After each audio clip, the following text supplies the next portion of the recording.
En los últimos tiempos hemos visto grandes premiaciones para delegaciones venezolanas que van a los famosos modelos de Naciones Unidas en universidades extranjeras, en centros internacionales, Nueva York, Acapulco, han ido precisamente a Viena, han estado en Buenos Aires, en Bogotá, y muchos jóvenes vemos que se preparan en el tema internacional. Por eso queríamos conversar con Dylan Pereira, participante de estos modelos de Naciones Unidas, para conocer un poco su percepción del mundo. Por ejemplo, las elecciones francesas, ¿qué le parecen? Las elecciones francesas vuelven a recalcar al mundo la importancia del tema electoral. En Francia vemos algo único en su historia. Los dos partidos más importantes, tanto socialistas como conservadores, no están en la segunda vuelta. Vemos a Emmanuel Macron, un candidato independiente que comenzó con su movimiento en marcha, dimitió de la presidencia de Hollande y ahorita encabeza las elecciones. Vemos también a Marine Le Pen, una mujer con una tesis totalmente contraria, proteccionista, anti-Unión Europea, anti-globalización, que busca cerrar las fronteras y se busca un mundo globalizado. Algo un poco que va en contra del concepto francés de una sociedad basada en la igualdad, la libertad y la fraternidad. Y el hecho de que Macron tenga ahora ya un 60% después de la primera vuelta es para prácticamente afirmar que va a ser el presidente de Francia. Las encuestas le dan a Macron 60% versus a un 29%, 30% a Marine Le Pen. Emmanuel Macron, obviamente, ya los mercados internacionales y la Unión Europea ve a Emmanuel Macron como el próximo presidente de Francia.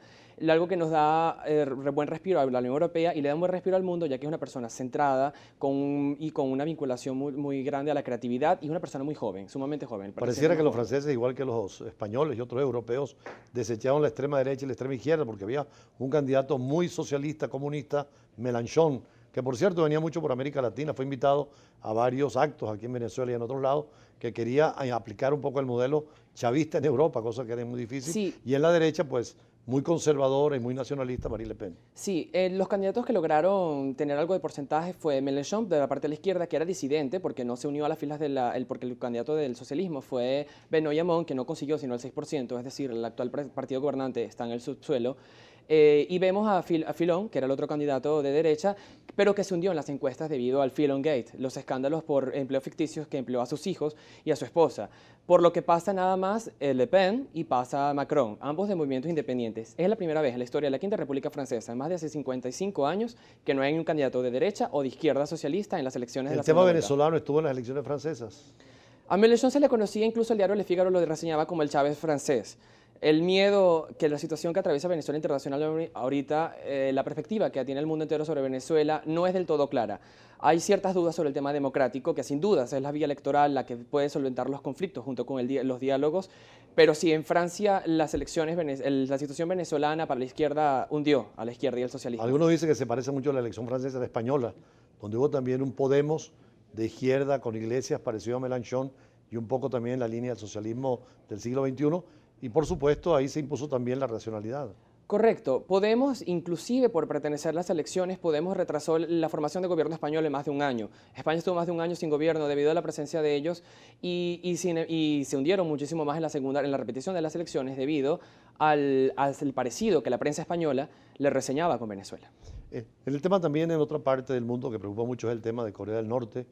Sobre todo los jóvenes europeos se preocupan de un conflicto nuclear, una guerra atómica, porque ya no sería tradicional. Hay una amenaza clara de Corea del Norte con sus misiles y sus armas nucleares. Hay una actitud de Donald Trump norteamericana muy dura en el caso de Siria y con Corea del Norte. ¿Cómo ves esa perspectiva desde tu óptica en los modelos de Naciones Unidas? La situación en la península coreana es muy peligrosa. Pyongyang, en Corea del Norte, no acata ningún tipo de resoluciones del Consejo de Seguridad. China, su más antiguo aliado, incluso tiene miedo de lo que pueda suceder. Ayer le decía a Xi Jinping, le decía a Donald Trump que tenga contención, porque ya hay flota norteamericana en las aguas de Corea. La crisis norcoreana es algo nuclear. Una guerra nuclear para la humanidad no solo puede ser permitida, sino que es inviable. La radiación de nuclear, las fuerzas y las consecuencias que tiene una guerra nuclear para el mundo es inexistente. Y nosotros como jóvenes en todo el mundo existe una gran preocupación y debido también a esa accionar militar de los Estados Unidos. ¿Recuerdas un poco lo que fue Hiroshima y Nagasaki, las bombas atómicas, los accidentes de Chernobyl, el caso de Japón con toda la contaminación?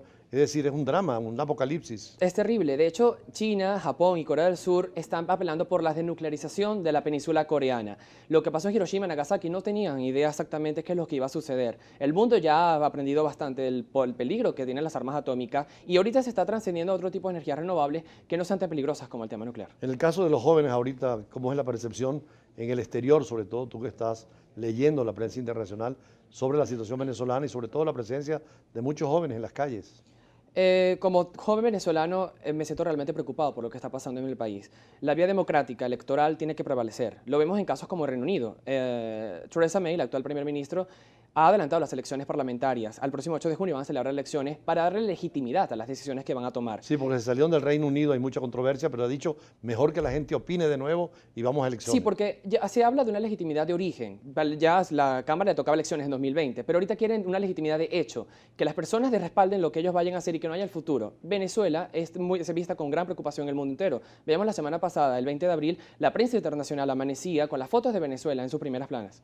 El tema de los derechos humanos, hoy en día que se ha universalizado, hay tribunales penales internacionales, hay una vigilancia mundial frente a gobiernos que puedan violentar esos derechos humanos. Correcto, estamos viendo un mundo que se aproxima a un derecho penal internacional, cada vez más poderoso. Vemos la Corte Penal Internacional, que fue después de la Corte Internacional de Justicia, que solamente juzgaba a países, y ahora la Corte Penal juzga a personas.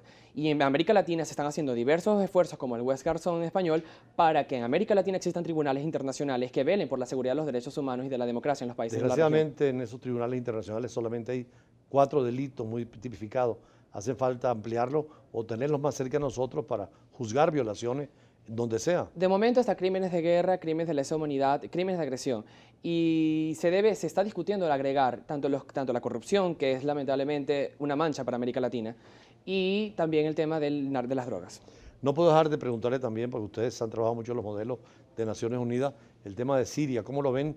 Con casi 400.000 muertos, 5 años de guerra ininterrumpida, ineficaz Naciones Unidas para frenarlos, actitud egoísta de Estados Unidos y de Rusia no ponerse de acuerdo, religiosos enfrentados chiitas y sunitas, de ser un problema muy complejo. El problema sirio es realmente complejo.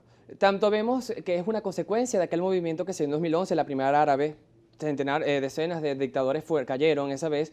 Y en Siria vemos tanto conflictos religiosos, vemos a una Siria que apoya a Bashar al-Assad, vemos a un Estados Unidos respaldado por Arabia Saudita que quiere tumbar el régimen de Bashar al-Assad, que es chiita y una población mayoritariamente sunita, y vemos la presencia ahorita de Estados Unidos atacando partes en Siria. Rusia no se ha quedado con las manos cruzadas, tiene sus bases navales allí, tiene fuerza militar allí y lamentablemente se puede resumir como un nuevo campo de batalla entre Estados Unidos y Rusia. Bueno, muchísimas gracias a Dylan Pereira. Es interesante conversar con estos jóvenes que trabajan ya los modelos de Naciones Unidas, que afortunadamente están en todo el país y en todos los países, porque es educar a los jóvenes para la paz, para la diplomacia, para la negociación y que debe promoverse a cualquier nivel. Por eso en Brújula Internacional siempre traemos y entrevistamos a estos jóvenes que trabajan tanto a nivel de secundaria como de universidades por la paz en un nuevo enfoque y con una nueva pedagogía, educándolos siempre para la paz como ha hecho y lo que sugiere Naciones Unidas a cualquier país. Nosotros vamos a un corte y les recordamos que por @JCPinedap, nuestro Twitter, pueden hacer preguntas, observaciones o plantear temas que siempre los traeremos acá a Brújula Internacional. Vamos a otros escenarios con otros análisis.